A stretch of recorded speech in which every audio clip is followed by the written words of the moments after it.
Betrayal hurts most when it comes from those closest to you.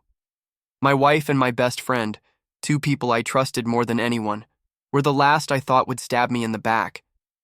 But the signs became undeniable. Late-night texts, secretive whispers, unexplained absences. I caught them together one evening, laughing in the corner of a café like guilty teenagers. My heart sank, but my face stayed calm. They didn't know it yet, but their little affair had just signed their downfall. Because unlike them, I had resources, patience, and a plan backed by fortune. When I confronted her, she spat venom. Maybe I want someone who actually excites me. You'll never understand. He's more of a man than you'll ever be.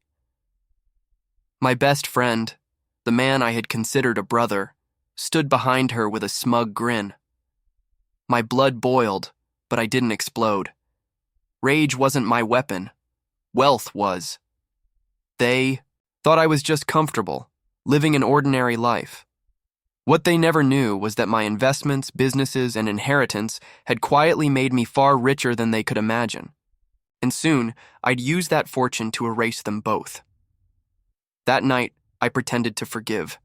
I told her, maybe we can work through this. She bought the lie, thinking she had me wrapped around her finger. My so-called best friend kept visiting, the house, parading his betrayal like a trophy. But I was already moving my money, securing assets, and building my case. I hired a private investigator, and within weeks, I had undeniable proof of their affair. Photos, videos, messages. Every ounce of evidence was locked, loaded, and ready for court. They thought they were clever. They didn't realize I had already pulled the trigger.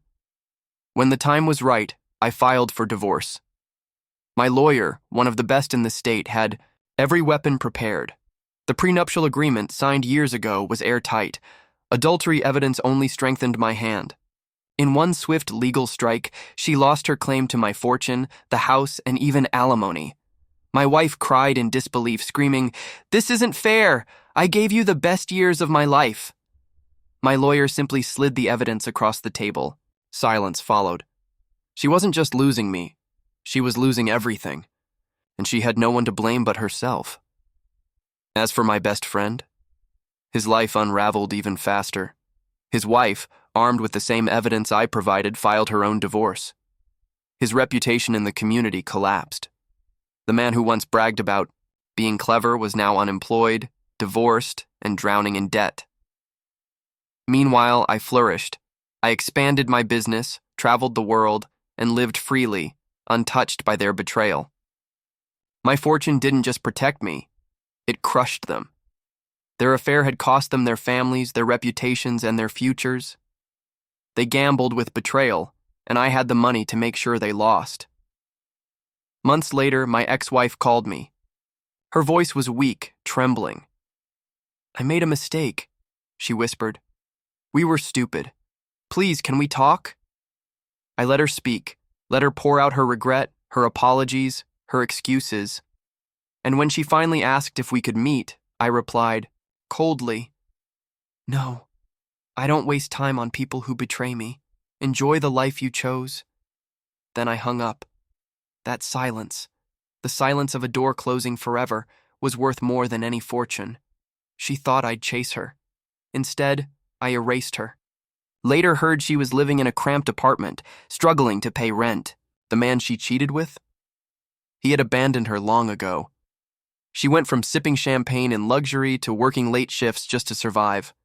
As for me, every time I signed a new business deal, every time I walked through my mansion, every time I saw the life she could have had, I smiled, because she threw it all away for cheap thrills. She lost a loyal husband, a secure future, and a life of abundance.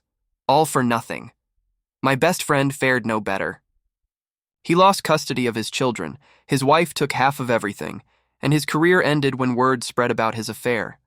He tried reaching out, begging me for forgiveness, but I ignored him.